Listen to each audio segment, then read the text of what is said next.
Salut les Vatosokos, j'espère que tout le monde se porte bien. On se retrouve enfin pour une nouvelle petite vidéo. Alors comme je vous ai dit, j'ai pas trop le temps en ce moment à cause de mon taf, très pris par mon taf. Voilà, donc pas beaucoup de vidéos. De toute façon, il n'y a pas grand chose à dire sur le Paris Saint-Germain, à part ce que je vais dire sur cette vidéo évidemment. Alors avant de commencer cette vidéo, je tiens aussi à préciser, parce que je reçois beaucoup de messages sur Insta, tout ça, sur Messenger, pourquoi je ne fais pas de débrief sur, pourquoi il n'y a pas eu de débrief sur les matchs de prépa, les matchs au Japon. Alors déjà, je n'ai jamais fait de débrief sur les matchs de prépa et je ne regarde jamais les matchs de prépa, tout simplement pourquoi? Parce que c'est des matchs inintéressants à regarder, avec aucune saveur, voilà, donc et pas vraiment beaucoup avec aucun enjeu. Donc c'est plutôt, tu vois, c'est plutôt des matchs d'entraînement pour les joueurs pour qu'ils s'adaptent, pour qu'ils reviennent à leur rythme, tu vois, et pour qu'ils commencent bien la saison. Donc ça ne m'intéresse pas de débriefer. Et de toute façon, j'aurais pas eu le temps parce que je suis au taf, donc j'aurais pas eu le temps de les faire. Voilà. Donc, mais je ne regarde jamais ça, donc il n'y aura pas de débrief des matchs de prépa de ma part. Le premier débrief que je ferai normalement, ça sera le 31 juillet pour le trophée des champions. Ça sera le premier débrief de la saison 2022-2023. Voilà, je tiens à préciser ça parce que je reçois énormément de messages en me disant pourquoi je ne fais pas de débrief. Voilà, ceci étant dit, passons à la vidéo. Mais avant de parler du sujet principal de cette vidéo, je tiens déjà à dire quelques mots sur certains supporters qui commencent déjà à critiquer l'équipe, qui commencent. Alors moi, j'ai pas vu les matchs de prépa, j'ai vu que les extraits et on m'a aussi dit qu'ils étaient jusqu'à maintenant pas terribles, voire même pourris. Et déjà, il y a déjà des critiques, des gens qui critiquent les joueurs et aussi les joueurs comme Vitinha qui sont arrivés, qui disent oh c'est une arnaque et je sais pas quoi. Le mec qui vient d'arriver, il a fait 2 matchs avec je parle surtout pour Vitinha. Il a fait 2 matchs avec le Paris Saint-Germain. Vous voulez quoi? Qu'il soit déjà au top, qu'il soit déjà. Alors déjà, il y a le décalage horaire. Il joue des matchs sans enjeu, sans importance, donc ça motive pas trop les joueurs. Et comme je dis, c'est des matchs pratiquement d'entraînement. Et puis le mec, ça fait 2 jours, il a fait 2 matchs. Il voulait déjà qu'il soit au top. Les mecs. Un joueur, pour qu'il s'installe, il faut quand même du temps. Même quand il commencera la saison, il sera peut-être pas au top tout de suite. Il connaît pas ses nouveaux collègues, il connaît pas comment le PSG joue. Il faut leur laisser le temps. Laisser le temps aux joueurs, aux nouveaux joueurs qui arrivent, que ce soit Vitinha ou que ce soit le prochain qui arriveront, de atterrir tranquillement et de s'installer. Putain, ils peuvent pas être performants dès le premier match, dès les premiers matchs. C'est impossible, frère. Alors même Messi, regardez l'année pourrie qu'il nous a fait l'année dernière. Donc laissez-leur le temps avant de déjà les critiquer et de les mettre sur l'échafaud et les pendre devant une assemblée de juges. Parce que vous êtes des juges, les mecs, vous jugez tout de suite. Mais non, faut arrêter. Bon, bref. Parlons aussi des arrivées. Comment il s'appelle? Étiqueté là. Moi je vais l'appeler étiqueté. Donc préparez-vous. Je vais pas dire étiqueté parce que c'est trop dur à dire. Et quand j'aurai des coups de sang à dire sur ce joueur, je vais écorcher son nom. Donc je vais l'appeler étiqueté. C'est plus facile à dire pour moi. Pour moi et pour tout le monde d'ailleurs. Donc étiqueté. Donc j'avais dit sur le live que je ne connaissais pas du tout ce joueur. Je ne regardais pas les matchs de Stade de Reims. Et donc, mais entre-temps, je me suis renseigné, j'ai été voir et tout ça. Et en fait, ce que j'ai entendu, ce que j'ai vu sur ce joueur n'est pas vraiment bon signe. Joueur très souvent blessé et qui marque pratiquement jamais. Et en plus, pas super joueur, pas super dribbleur, voilà. Donc, tu vois ce que je veux dire? Pourquoi on l'a acheté? Alors peut-être qu'avec le PSG, il jouera mieux, je sais pas. Mais en tout cas, tous les trucs que j'ai vus sur lui, c'était pas excellent, voire même très mauvais. Alors, est-ce que c'est juste des gens qui racontent de la merde? Peut-être. De toute façon, cette année, on va le voir ce qu'il vaut quand il jouera.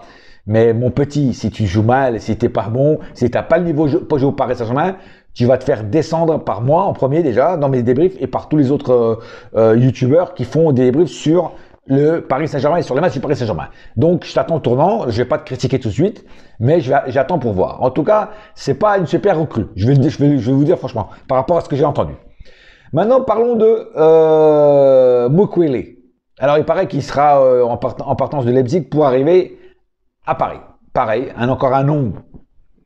Un second couteau, on va dire ça comme ça. Mukwele, c'est pas non plus l'arrivée d'un Lewandowski ou je sais pas quoi. Tu vois ce que je veux dire? Mukwele pour remplacer apparemment ou pour avoir une doublure à Hakimi, où il peut même jouer en défense centrale. Moi, je veux bien. Moi, je veux bien. Mais c'est pas non plus un grand nom, quoi. Après, c'est un mec qui sera d'accord souvent à être sur le banc. Alors, peut-être pour la Ligue 1, il va être bon pour la Ligue 1, tu vois. Mais après, voilà, après, pour la Ligue des Champions, ça va peut-être être un petit peu juste. Donc, voilà. Pareil, j'attends pour voir. Mais pour l'instant, ces noms-là ne me réjouissent pas, ne m'extasent pas. Tu vois, c'est pas, je suis pas en train d'avoir, tu vois, une jouissance de feu, quoi. Tu vois ce que je veux dire? Voilà. Donc, on va attendre pour voir.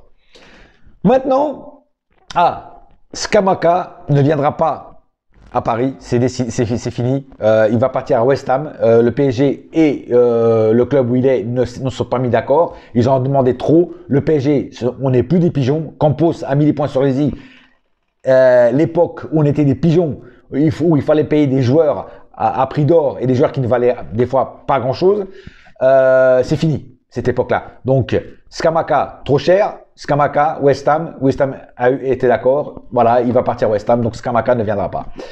Renato Sanchez, par contre, lui, je pense qu'il va venir et la piste est de plus en plus chaude. Il y a juste quelques petits trucs avec Lille. Donc d'ailleurs, Renato Sanchez ne veut plus partir à Milan. Il a dit que sa priorité c'est le PSG et il veut qu'aller qu'au PSG. Donc c'est bien, c'est cool déjà pour de sa part. Et donc il y a juste encore à finasser 2-3 petits détails et je pense que Renato Sanchez devrait arriver peut-être la semaine prochaine. Pour Skriniar, ça sent aussi le roussi parce que les négociations sont au point mort et pour l'instant les deux parties ne sont pas encore arrivées à un prix pour faire venir Skriniar à Paris. Donc affaire à suivre, on verra ce qui se passe dans les prochains jours et prochaines semaines. Maintenant, parlons enfin du vrai sujet de cette vidéo, de Verratti. Voilà, Verratti, 10 ans déjà, oui, ça fait déjà 10 ans que Verratti est au club, qui est au Paris Saint-Germain, et dire que ce mec, à un moment ou à un autre, voulait repartir du club, voulait aller au Barça, je crois, à l'époque, et finalement, il est resté. Et je pense que Verratti, ça sera un joueur qui va faire toute sa carrière, si on compte pas, évidemment, le club où il était avant de venir à Paris, Pescara, je sais pas comment ça s'appelle. Voilà, si on compte pas ce club-là, je pense qu'il va faire toute sa carrière à Paris parce qu'il a déjà 30 ans quand même, je crois. Hein. Ouais, il a 30 ans, je crois, c'est Verratti. Donc, je pense pas qu'il va partir dans un autre club à cet âge-là. Je pense pas. Après, je peux me tromper dans le foot, tout peut partir tout de suite, tu vois. Mais je pense qu'il va faire toute sa carrière à Paris, à moins que Paris, à un moment ou l'autre, quand il sera peut-être un peu trop vieux ou qu'il voit qu'ils ont trouvé mieux, peut-être qu'ils vont le laisser partir et peut-être qu'il ira dans un autre club pour finir sa carrière. Mais en tout cas, pour l'instant, c'est bien parti pour qu'il fasse pratiquement toute sa carrière à Paris. Et oui, Verratti déjà 10 ans. Et justement, la question que je pose sur le titre de ma vidéo, est-ce le meilleur milieu sous l'ère qatari? Et ça, je vais dire mon opinion. Et ça ne regarde que moi. Ça n'engage que moi ce que je vais dire. Vous n'êtes pas obligé d'être d'accord avec moi. Et je sais qu'il y en a qui ne seront pas d'accord avec moi, qui vont citer d'autres noms. Mais moi, ça n'engage que moi. Et je vais dire vraiment, si pour moi, Verratti est le meilleur milieu depuis sous l'ère qatari qu'on ait eu ou pas. Pour moi, et je vais vous dire la réponse tout de suite, pour moi, c'est non. Et oui, je vais faire en jaser plus d'un, je vais en faire crier plus d'un. Pour moi, le meilleur milieu que... Alors, quand je dis meilleur milieu, c'est offensif, défensif, tout mélangé. Joueur du milieu, voilà. Pour moi, ce n'est pas Verratti. Alors oui, il est très bon. Quand Verratti ne joue pas, le PSG joue différemment. Quand il joue, le PSG est meilleur. Mais pour moi, ça ne reste pas le meilleur milieu sous l'ère qatari. Pour moi, le meilleur milieu sous l'ère qatari, ça reste Thiago Motta. Pourquoi Thiago Motta? Thiago Motta, il avait le sens du rythme, le sens de la vision du match. Il savait percuter, il savait faire la passe au bon moment. Et surtout, il avait du vice. Il avait du vice positif, voire même des temps un peu plus négatif. Moi, je me rappellerai toujours d'un certain penalty tiré par une équipe, je me rappelle plus par contre contre qui c'était, hein, où Thiago Motta va parler avec le tireur de penalty de l'autre équipe. Je sais pas ce qu'il lui dit dans l'oreille. Je sais que l'autre, à un moment, il n'a pas aimé, il l'a repoussé. Et après, le mec, il rate son penalty. Donc, je sais pas ce qu'il lui a dit, mais le mec, c'était, voilà, c'est ça, c'est ce vice-là positif pour nous en tout cas que Motta avait et qu'encore aujourd'hui aucun joueur n'a ce vice-là à Paris et même dans d'autres équipes, tu vois, parce que Pourquoi je dis que Mota est le meilleur milieu sous l'ère qatari? Parce que encore aujourd'hui, on n'a pas retrouvé son remplaçant à Paris. On n'a pas su le remplacer. C'est un joueur qui n'a pas été remplacé. Voilà. On a eu beaucoup de milieux qui sont arrivés, mais aucun n'a su remplacer Thiago Motta. Et moi, j'ai vraiment de la nostalgie de ces années et j'aimerais retrouver un joueur qui est exactement le même profil, le même vice que Thiago Motta. Est-ce que ça existe vraiment? Mystère et boule de gomme. Je ne sais pas si ça existe, c'est un clone, une doublure de Thiago Motta, mais pour moi, Thiago Motta restera toujours, en tout cas jusqu'à aujourd'hui, jusqu'à nos jours, le meilleur milieu sous l'ère qatari. Alors, je sais qu'il y en a qui vont me dire « Ah non, moi je suis pas d'accord avec toi, moi je pense que Verratti était meilleur. » Il y en a même d'autres qui vont me dire Blaise Matuidi. Blaise Matuidi, moi j'adorais. C'est vrai que Blaise Matuidi, quand il était là, c'est pareil, c'était le mec avec 3-4 poumons. Et le mec qui donnait tout. Il était jamais fatigué et il faisait des sacrés matchs aussi. Donc il y en a qui vont sûrement me dire Blaise Matuidi, d'autres qui vont me dire Verratti et d'autres qui seront d'accord avec moi, qui diront que ce sera Thiago Motta. En tout cas, moi, c'est Thiago Motta. Et pour moi, ça restera toujours Thiago Motta. Thiago Motta, je vous dis, c'était un tueur, c'était un killer, il savait à qui passer la balle. Voilà, il allait chercher des ballons, il récupérait beaucoup de ballons. Il faisait des sacrées bonnes passes, beaucoup de passes D. Enfin bref, un joueur pratiquement parfait, un milieu parfait qu'on a eu au PSG sous l'ère qatari. Et malheureusement, comme je vous dis, il a toujours pas été remplacé. Et ça prouve vraiment que pour moi, et ça prouve vraiment que c'était vraiment le meilleur milieu sur l'ère qatari. Parce qu'on n'a pas encore su le remplacer, tout simplement. Voilà. En tout cas, moi, c'est ce que je pense. Voilà. Et peut-être que vous ne serez pas d'accord avec moi, mais moi, pour moi, le meilleur milieu reste Thiago Motta. Voilà. Et il restera dans mon cœur parce que c'est un mec que je respecte énormément.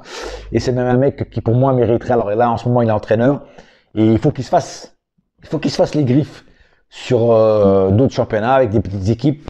Et quand il sera prêt, quand il aura prouvé quelque chose, qu'il aura gagné un championnat, quand il aura, tu vois ce que je veux dire, moi je serais pas contre qu'il vienne entraîner le Paris Saint-Germain. Peut-être dans 4, 5 ans, 6 ans, je serais pas contre du tout qu'il vienne entraîner le Paris Saint-Germain. Parce que ce mec, il a du vice. Il a eu du vice comme joueur et il aura sûrement du vice comme entraîneur, comme coach. Ça, j'en suis sûr et certain. Voilà. Voilà, ce n'était que mon opinion. Voilà, vous n'êtes pas obligé d'être d'accord avec moi. En tout cas, laissez vos commentaires et dites-moi ce que vous en pensez. Pour vous, qui a été le meilleur milieu? Alors, ne me dites pas Krikoviak ou des joueurs comme ça. Par pitié, par pitié, ne me dites pas des joueurs comme ça parce que là, je serais vraiment très déçu par vous parce que je me dirais, c'est pas possible, les mecs. Où vous avez mis des lunettes noires en pleine nuit, vous voyez rien, ou je sais pas, mais ne me dites pas des joueurs comme ça. De toute façon, pour moi, il n'y a que 3 noms au milieu. C'est Verratti, Thiago Motta et Blaise Matuidi. Voilà. Je vous dis franchement. Parce que depuis, il y a eu des milieux, mais aucun n'a égalé ces 3-là jusqu'à maintenant. Voilà. En tout cas, voilà, c'est mon opinion. Et j'espère que vous serez d'accord avec moi. En tout cas. Voilà, c'est tout pour l'instant. J'espère que cette petite vidéo vous a plu. Dès qu'il y aura quelque chose de nouveau, on en reparlera. Dès que j'aurai un petit peu de temps pour le faire.